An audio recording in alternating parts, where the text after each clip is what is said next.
name's Carolyn, welcome back to my channel. Today I thought I would talk about my top 10 favourite horror novels of all time, or at least up until this point. Obviously my list may change as I read more and more horror books, but for now these are my favourite books in the horror genre. I love horror, I always have. I love reading it, watching it, and I just love scaring myself silly. I'm not going to list these in any particular order because I really love them all, and to put them in some sort of 1 to 10, I just couldn't do it. So they're just my top 10 in no particular order. So the first one is going to be Dracula by Bram Stoker. This is the daddy of vampire fiction in my opinion, and I absolutely love this book. I read it for the first time many years ago, and at the time of reading this I only read literary fiction. I hadn't really read genre fiction before, and so this was the very first horror book I ever read,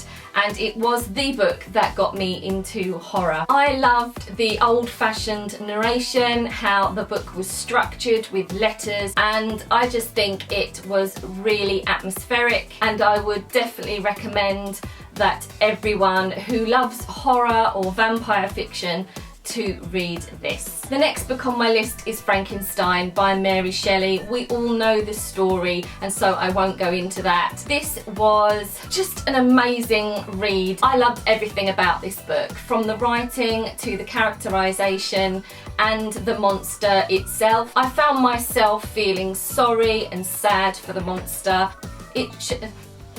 Hello?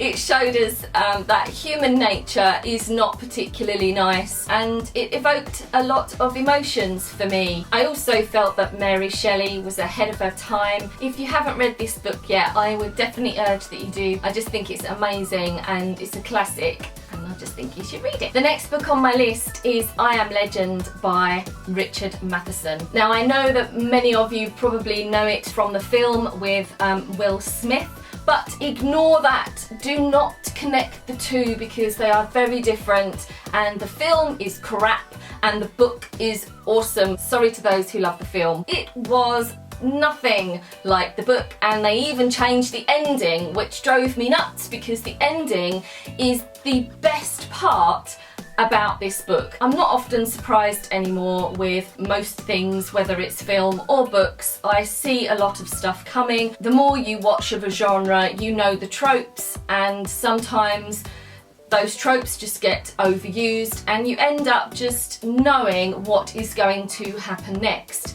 But this really surprised me, and it's just a really good book. If you haven't heard about this or don't know the story, it's about a guy called Robert Neville who is the last man on Earth. Every other person on the planet has become a vampire, and he is held up in his home, and it just shows his struggle with loneliness and isolation. He does go out during the day, but it has to be really well executed, and he just finds everything a big struggle. He drinks a lot. The other aspect that makes this 1950s vampire book amazing is the raw portrayal of the human spirit and what it has to endure and how it reacts under duress, and I just think it's a really truly awesome book, so I definitely recommend it. And the next book I'm sure you've all heard of is Interview with the Vampire by Anne Rice.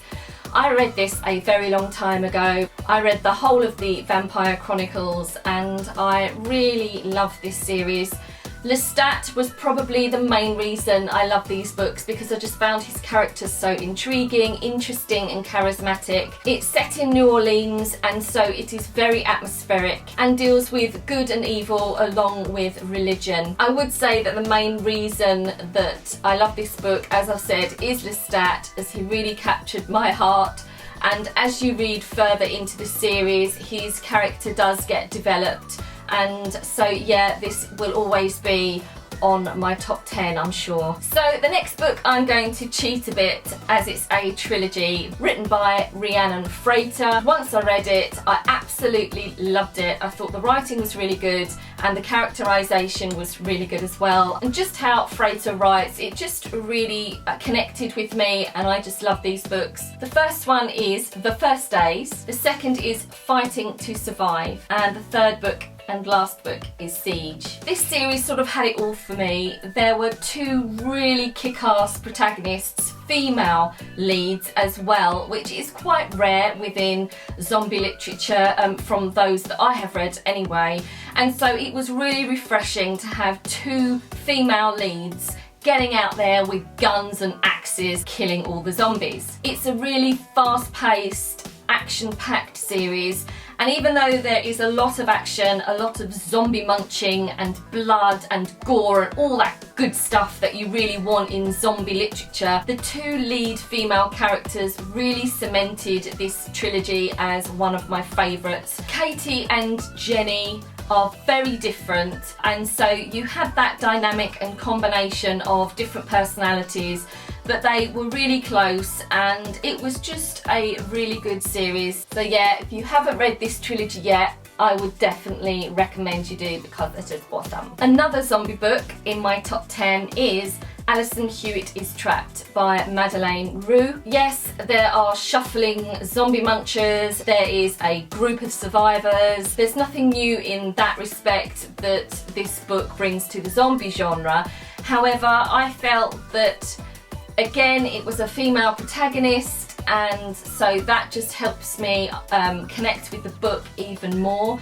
And also the delivery of the story was slightly different. It comes in the form of blog posts. The story for me was very realistic and very touching, as well as having all the zombie stuff that you love as well, with the blood and gore. And if you haven't read it already, I would pop this on your TBR. The next book I do have a copy of, but I think I've packed it away because I'm hoping to be moving at some point this year, and it is The Woman in Black by Susan Hill. I read this a long time ago, and it's one of the most creepiest, eeriest and atmospheric ghost stories that I've ever read, and it really chilled me to the bone. It's wonderfully written, as all Susan Hill's books are, and it is incredibly sinister, and I would say it's definitely one for a really good scare if you're not into blood and gore. A movie has been made of this book, but I watched it and I really disliked the movie, but that's probably because of Radcliffe. I am not a fan of his, and I think that really diminished my enjoyment of the movie. However, the movie still doesn't come anywhere close. Whether it had Radcliffe in it or not, it wouldn't have come close to the book. It's quite a short read, and so if you haven't read it, I would definitely pop it on your TBR, as I keep saying for every book I've listed so far, but it really is a great book, and it's one of my all-time favourites. The next book is The Exorcist by William Peter Blatty. This book is so much better than the movie. The film was made, I think, in the 70s. Obviously, if you watch it now, it is very dated, and I watched it and it didn't really do that much for me. However, I will say if it was in a room on my own in the dark, I can't say that it wouldn't have given me the willies. I've heard stories about people watching The Exorcist for the first time in theatres, and they actually vomited because it was so disgusting and scary. You wouldn't even imagine that happening today. We are just so used to gore and blood and the scares as well, you know? We're just so immune to it now. But the book is definitely more chilling, more intense experience than the movie, and so I would definitely encourage you to give this a go because I thought it was really good. Next up is The Rats by James Herbert. This isn't the copy I actually read, that is in a box, but this is on my signed bookshelf. I met James Herbert at the World Horror Con in Brighton in 2010. He was so nice and we had a really nice chat. and he signed quite a few books for me because I just love him, and I was really sad when he passed away. So this is a really treasured possession, and I will show you what he said in here. Hopefully you can see that.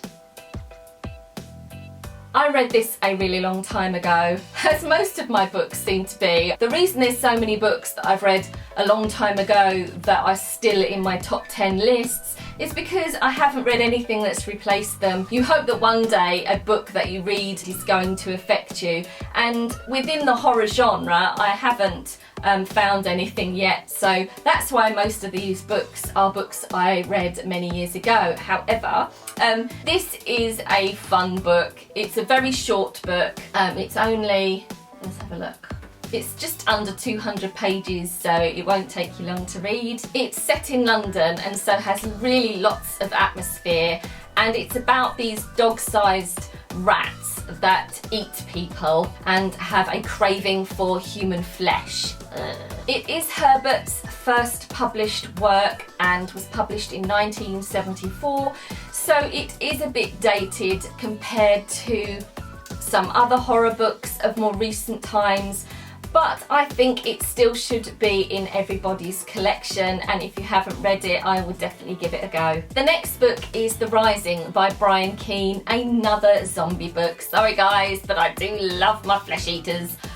This is a really good book. I felt that this gave me so much of what I want from a zombie novel. There's a lot of action. The plot is really good and fast-paced. There are touching moments and a lot of atmosphere, a lot of zombie killing, and it's just really good. So that's it. They're my top 10 horror books that I would definitely recommend that you read. Let me know in the comments below what your favourite horror novels are, because I'm always open to recommendations. I didn't go into too much detail about these books because I think it would have made the video too long, and I'm sure that it's long enough already. But I hope you enjoyed it, and if you did, please give it a thumbs up as usual and subscribe, and I will see you in my next video. Thanks a lot guys, bye!